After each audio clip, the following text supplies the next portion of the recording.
Hier, nous étions dans les rues de Montpellier. Nous avons glorifié Dieu, nous l'avons élevé, nous l'avons annoncé. Des choses merveilleuses se sont passées. Et je peux vous assurer que les frères et les sœurs qui étaient avec moi aussi étaient dans la joie de voir que le royaume est vivant et que Dieu continue de gagner des âmes, Dieu continue de toucher des âmes. Nous avons été vraiment bénis et vraiment c'est une grande joie pour nous. Et c'est un témoignage aussi que nous sommes tenus de faire pour encourager aussi les frères et sœurs qui sont avec nous dans les rues, encourager ceux aussi qui hésitent encore à nous rejoindre et témoigner aussi à ceux qui ont l'habitude d'être avec nous et qui n'ont pas pu être avec nous que oui, Dieu encore une fois s'est manifesté.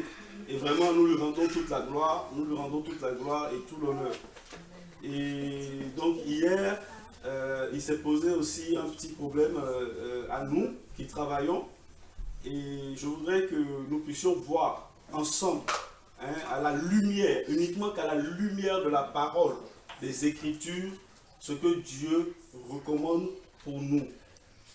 Nous ne sommes pas dans une école théologique, une école doctrinale. Personne ne connaît quelque chose.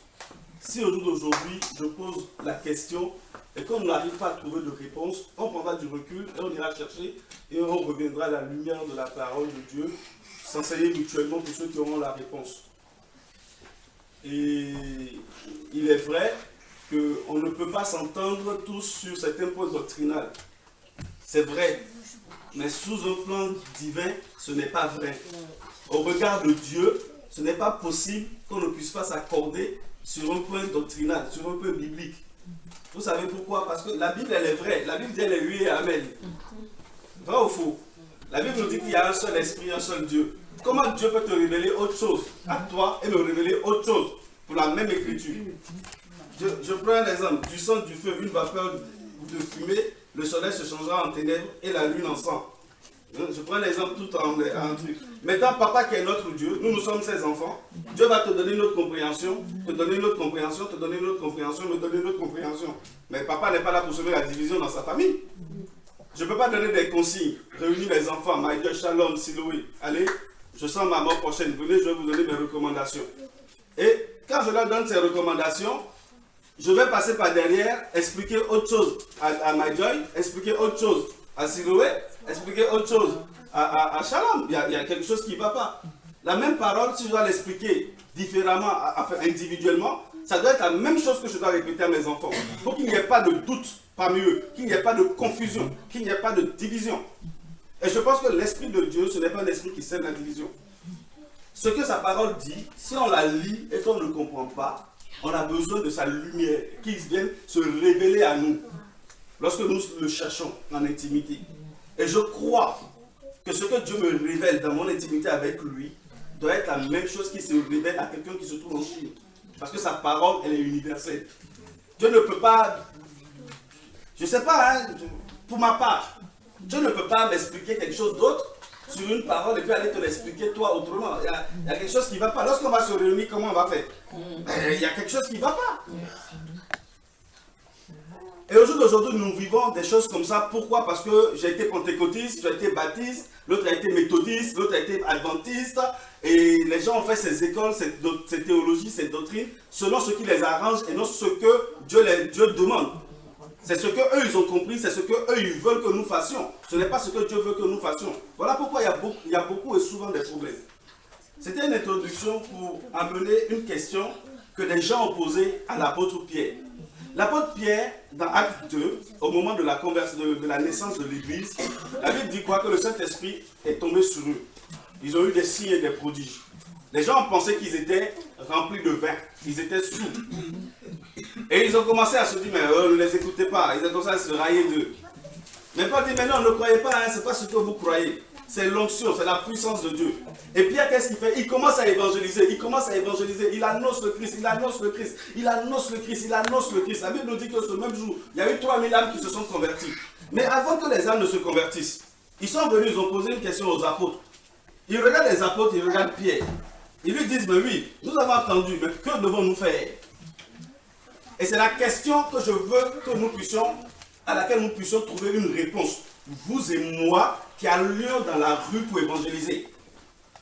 Que doivent faire les gens pour avoir le royaume des cieux. On est dans Acte 2, mes amis, et c'est 37.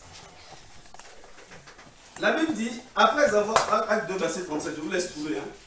On va poser le décor. S'il y a des gens qui ont la réponse, franchement, vous allez prendre la parole et nous enseigner ou nous donner votre point de vue, mais uniquement basé sur les Écritures. Nous ne voulons pas de point de vue sans Écriture. Je vous en prie. Prenez vos portables, prenez vos ordinateurs, tout ce que vous voulez. Cherchez ou les lexiques derrière les Bibles.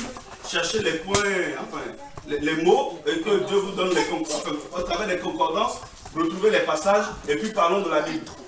Basons-nous uniquement que sur la parole de Dieu, mes amis. Parce que c'est important que nous soyons unis, mais que dans la parole. Beaucoup ont prêché. Dans Acte 8, on a vu le mythe éthiopien. Quand il est tombé dans les mains de l'évangéliste Philippe. Il lui dit, mais voici de l'eau, mais que devons-nous faire? Mais Philippe dit, oui, il y a de l'eau. Mais avant d'entrer dans l'eau, est-ce que tu crois? Si tu crois dans ton cœur que Jésus est le Fils de Dieu, tu peux entrer dans l'eau. Il dit, oui, je crois que Jésus est ressuscité, il est le Fils de Dieu, et il entre dans l'eau. Cela vous a dit que pour entrer dans le royaume, il y a un chemin unique que Dieu a tracé pour tout homme. Je pose le problème pourquoi? Parce qu'hier dans la rue, nous avons rencontré quelqu'un qui a voulu donner sa vie à Jésus. Et le problème s'est posé. Le problème s'est posé, c'est prions pour cette personne. Nous avons prié pour cette personne-là. Mais en moi, il y avait une petite gêne que je ne pouvais pas poser publiquement. Je ne peux que poser cela à la maison, dans la famille de Dieu. Pour qu'ensemble nous puissions trouver la réponse. Nous sommes sortis du système. Le système n'est pas bon. Mais il y a des choses dans le système qui sont en accord avec la parole de Dieu. Des choses dans le système qui sont basées sur la parole de Dieu que eux ils appliquent.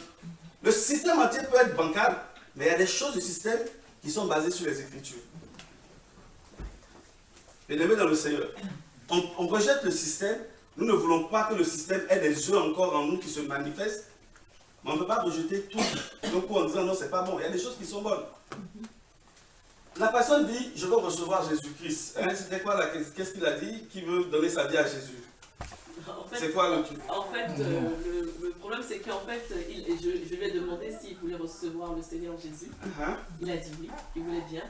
Et j'ai appelé la sœur Jeannette, enfin la sœur Jeannette et moi, on a dit bon, on va prier pour lui, on vous a appelé, oui, en vous disant venez, on va prier pour lui, il veut recevoir le Seigneur Jésus. Et le frère Roch, le frère Georges, il nous a dit, c'était assez marrant quoi, enfin, la manière dont il a dit, moi je me suis reprise parce qu'il a dit, qu'est-ce que tu as dit? Non, il a dit donne-lui. Tu vas lui donner Jésus, on prie pour lui donner Jésus ou pour qu'il... Je ne sais plus comment il a dit d'une manière du genre, je voulais lui donner Jésus. D'abord, je lui ai dit, si tu as, tu n'as qu'à lui donner. Donc, tu vois, comme ça, et c'est vrai que j'ai dit, il m'a dit, c'est qu'il a, il a accepté de recevoir Jésus, la question que tu lui as posée, c'est qu'il a écouté l'évangile que tu lui as annoncé déjà, et qu'il a accepté Jésus. Donc, il a... C'est bon, oui, est-ce que c'était bon? C'est ça, c'est comme ça que tu me l'as dit. Oui, voilà. C'est ce que j'ai compris en tout cas de ce que le frère Georges voulait me dire. Du genre, tu ne peux pas dire, je te donne Jésus comme si c'était un petit biscuit, un petit gâteau. Voilà. Donc, je dis cela pour que nous puissions nous accorder sur les Écritures, pour qu'on puisse marcher d'une seule fois. Après, si on n'est pas convaincu, personne n'a le ministère de la conviction. C'est le Saint-Esprit qui convainc les cœurs, chacun dans le cœur. Mais après, ne soyez pas surpris que peut-être que moi je procède différemment. Au moins, j'aurais dit selon que je pense qu'il est le bon chemin, à moins que vous me ramenez dans les Écritures maintenant. Et tous, il faut que nous soyons dans les Écritures, que nous voyons dans le même sens. Si tu entends l'évangile qui est prêché, l'évangile authentique ne te laisse pas différent. Si tu as une âme appelée par Dieu, une âme rachetée par Dieu, Dieu va envoyer des serviteurs, des femmes et des hommes t'annoncer Christ. Quand ils vont te l'annoncer, quelque chose va se passer dans ton cœur. Mais la chose qui se passe dans ton cœur, ce n'est pas que tu as reçu le Christ. Alléluia. On est dans Acte 2, verset 37. À la naissance de l'Église. La Bible dit, vas-y, tu l'as ou pas? Sœur Jeannette. Acte 2, verset 37. ok. Après avoir entendu ces choses, ils eurent le cœur touché de compunction. Et ils dirent à Pierre et aux autres apôtres, hommes, frères, que ferons-nous? Amen. Arrête-toi là, s'il te plaît. Que ferons-nous? C'est une question qui se pose à nous. Mes amis, quand nous sommes dans la rue et que les gens entendent l'évangile, ils sont convaincus, ils veulent rentrer dans le royaume des cieux, que feront-ils? Ou encore, comment ferons-nous pour les amener dans le royaume? Vas-y, donne la définition. Compassion.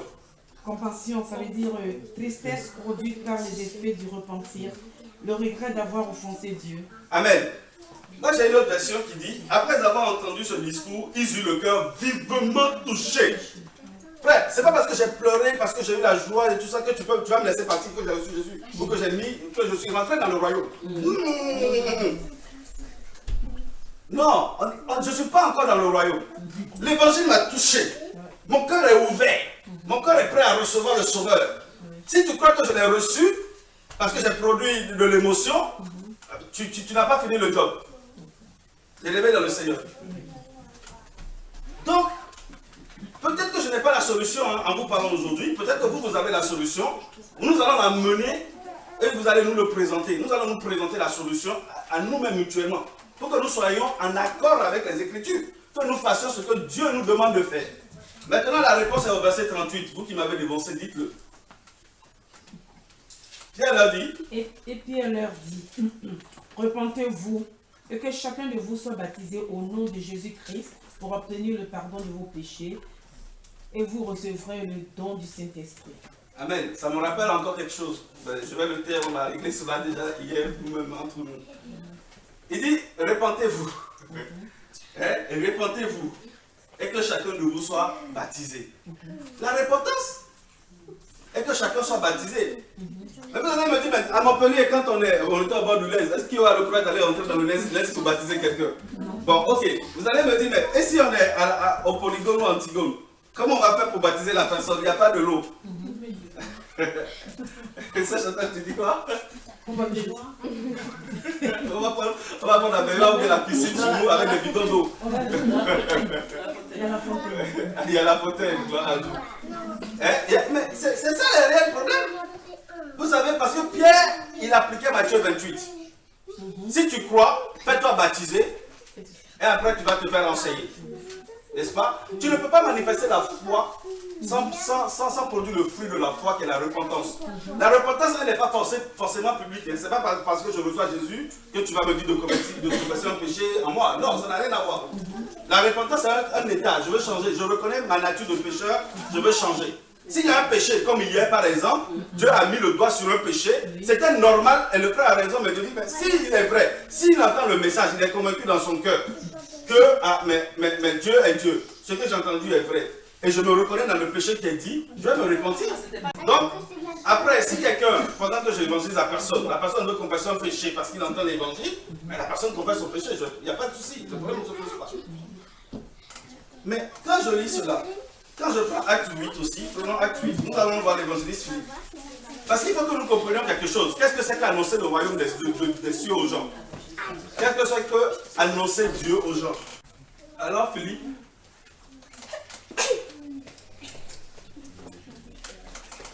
personne disait? Acte 8, 35, il dit...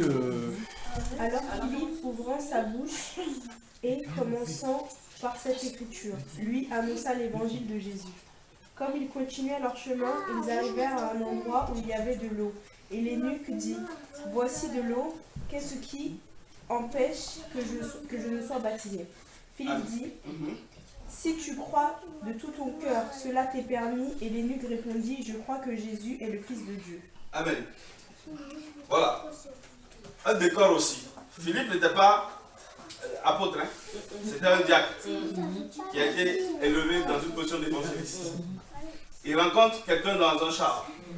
Il lui annonce la bonne nouvelle. On ne sait pas le contenu de la bonne nouvelle. Mais ce qu'on sait, c'est qu'il y avait quelque chose dans la bonne nouvelle qui a suscité une interrogation à l'eunuque. Parce qu'au verset 35, on dit, il annonce la bonne nouvelle. Et subitement au 36, on dit, l'eunuque lui-même dit, mais qu'est-ce qui t'empêche de me baptiser? Voici l'eau. Donc c'est dans ce qu'il a entendu que ça suscite cette réaction, cette interrogation. Mais voici l'eau. Qu'est-ce qui t'empêche de me baptiser? Tout à l'heure, nous avons vu la réponse qu'a donnée Pierre. Il dit, répands-toi et fais-toi baptiser pour rentrer dans le royaume. Philippe, qui n'était pas là, qui a marché avec Jésus-Christ quand Jésus était sur la terre, Philippe, qui a rencontré Christ après la résurrection, annonce l'évangile. Il annonce la bonne nouvelle. Et quand il parle de la bonne nouvelle, il y a un contenu dans le message qui suscite une interrogation. Il dit, mais voici l'eau. Qu'est-ce qui t'empêche de me baptiser? Et Philippe maintenant ramène les choses dans l'ordre. Il dit, si tu veux te faire baptiser, il y a une chose d'abord. Il faut croire. Croire dans ton cœur. N'est-ce pas? Et la Bible dit il dit, oui, je crois. Il dira, je crois que Jésus-Christ est le Fils de Dieu. Il fait ce qu'on appelle une confession. N'est-ce pas? Et ça nous ramène dans Romains 10 qu'a cité notre soeur ce matin. Et il faut le lire celui-là aussi, pour s'asseoir sur la parole. Voilà pourquoi dans les bâtiments, dans le système, quand les gens t'appellent, tu veux donner ta vie au Seigneur Jésus-Christ, ils te font réciter une prière. Parce qu'ils veulent que tu confesses de ta bouche. Bien-aimé. La prière n'est pas une prière qui doit être toute faite. On est d'accord là-dessus. Mais la confession, bibliquement parlant, elle est obligatoire. Et nous allons voir ce que Romains dit, ce que Paul lui-même dira. On est dans Romains 10. Avant de lire le 9, on va lire le 8 pour bien comprendre. Parce qu'il y a des gens qui disent que si je crois dans mon cœur, c'est réglé. Je dis non. Si je crois dans mon cœur, la Bible me dit de me baptiser. Parce que quand je me baptise, c'est le signe extérieur de ce qui se passe intérieurement dans mon cœur. Je reconnais Jésus-Christ comme étant mort et ressuscité pour moi. Dans mon cœur, j'y crois. Mais quand je passe par l'eau du baptême, je montre aux gens qui m'observent que je crois et je fais cela. Je meurs en Christ et quand je rentre dans l'eau et je reviens à la vie en Christ. En ressuscitant quand je sors de l'eau. En soi et je me ressuscite en Christ. La mort en soi et la résurrection en Christ. En Christ, ok. D'accord? Donc je m'identifie dans la mort et dans la résurrection du Christ. C'est Romains combien? Pardon. On est dans Romains 10. On va lire maintenant le verset 8 pour comprendre l'importance de ce qui se passe dans la confession. La Bible dit, tu l'as trouvé dans la BJC ou pas? Oui, Romains 10. Non, le 8, dis le 8 d'abord. Verset 8. 10, verset 8. Romains 10, verset 8. Mais que dit-elle? La parole est près de toi, dans ta bouche et dans ton cœur. Or voilà la parole de foi que nous prêchons. C'est pourquoi, si tu confesses de ta bouche le Seigneur Jésus, et si tu crois dans ton cœur que Dieu l'a ressuscité des morts, tu seras sauvé. Car c'est en croyant du cœur qu'on parvient à la justice, et c'est en confessant de la bouche qu'on parvient au salut, selon ce que dit l'Écriture. Amen. Est-ce que vous voyez un peu? Quand je crois dans mon cœur, je parviens à la justice de Dieu. Mais quand je le confesse de ma bouche, je parviens au salut. Amen. Voilà pourquoi dans Actes, lorsqu'il a annoncé Jésus, il lui dit, mais pour aller au royaume des cieux, il faut que tu crois en Christ, en celui qu'il est, en ce qu'il a fait, au message qu'il a apporté, en ce qui s'est passé à la croix, et qu'après cela, tu te fasses baptiser. Et donc, il lui a dit cela à cette personne-là. Et cette personne a manifesté la foi. Mais ça n'a pas suffi. Il lui a fait confesser Jésus. Il dit, tu crois? Il dit, oui, je crois. Et lui-même, il a tellement bien entendu le message qu'il dit, je crois que Jésus est le Fils de Dieu. Voilà pourquoi, Réna, parce qu'il s'est passé hier. Et je me suis dit, je ne veux plus marcher comme hier. Je veux marcher maintenant en nouveauté de vie, en m'accordant, en inspirant de la parole de Dieu. C'est en confessant de ta bouche. Ce que tu crois dans ton cœur, c'est bien. Mais il faut le confesser de ta bouche que Jésus est le Fils de Dieu. Qu'il est mort et ressuscité. Parce que c'est parce que s'il était mort, il sera comme Mahomet. S'il était seulement mort, il sera comme Bouddha. Mais le fait d'avoir ressuscité le met en position de Dieu. Amen. Donc quand je le confesse, je le déclare. Et nous avons vu pour certains hier, Acte 12, verset 11. Une partie des âmes de Dieu qui dit que nous l'avons vécu à cause du sang et de la parole de notre témoignage. Apocalypse 12. Apocalypse 12, verset 11. Est-ce que vous voyez un peu? À cause du témoignage de la parole, le fait de le confesser, de le dire à toute toute son importance. Bien-aimé dans le Seigneur. Et je vais finir sur ce que je m'établis pour dire comment nous devons faire selon moi, selon ce que j'ai compris des Écritures. S'il y a des contradictions, ouvrez-les, donnez-nous-les pour qu'on puisse voir. La Bible dit dans Jacques 2, verset 19, que les démons aussi croient qu'il y a un seul Dieu. Si je crois seulement dans mon cœur que Dieu existe, je ne sais rien. Parce que le démon ne peut pas le déclarer comme étant Dieu. Comme le démon ne peut pas confesser Jésus-Christ. Bien-aimé, si tu confesses Jésus-Christ, c'est que tu le reçois, tu le reconnais comme étant ton maître, ton Dieu. Mais le démon ne peut pas. Mais je ne peux pas me mettre au même niveau qu'un démon et que croire seulement dans mon cœur. Non, il faut que je le déclare. Il faut que je sorte de son autorité. Bien-aimé dans le Seigneur. Parce qu'en confessant qu'il est Dieu, qu'il est mon maître, qu'il est mon sauveur, c'est-à-dire que je bénéficie du plan du salut. Dieu dit qu'il me transfère des ténèbres au royaume de lumière. Bien-aimé dans le Seigneur. Et je le déclare, je m'identifie en cela. Donc la confession a toute son importance. Maintenant, quel type de confession, comment confesser? Je laisse libre cours à l'Esprit de Dieu de nous l'enseigner uniquement. Mais ce à quoi je voulais attirer notre attention, c'est que si les gens veulent recevoir Dieu, il faut que nous leur montrons le chemin royal. Qu'ils croient en Dieu, qu'ils confessent Dieu et qu'ils sachent qu'ils sont appelés à se faire baptiser instantanément. S'il n'y a pas un cours d'eau, qu'ils puissent s'arranger, s'ils le veulent, à nous suivre quelque part pour aller se faire baptiser, ou à se faire baptiser le lendemain, ou je ne sais pas moi, dans la soirée, dans la nuit, ou d'aller voir qui il veut pour se faire baptiser, mais qui ne retardent pas le baptême. Parce que c'est un ordre de Dieu. Crois, fais-toi baptiser. Mais quand tu crois dans ton cœur, il faut que ta bouche aussi puisse le dire. C'est la différence entre la croyance du démon en Dieu et le Fils de Dieu. Le Fils de Dieu reconnaît son sauveur et le dit. Ce que je pense, en m'inspirant de l'Écriture, c'est cela. Quelqu'un veut recevoir Jésus-Christ comme sauveur, il faut qu'il confesse Jésus-Christ. Non seulement il croit, c'est bien, mais il faut qu'il le confesse comme étant son Seigneur et son sauveur. Voici ce qui est de ma position par rapport aux Écritures. Je ne sais pas si vous êtes en accord ou s'il y a des rajouts ou s'il y a des contradictions avec la parole de Dieu. Ça rejoint un peu le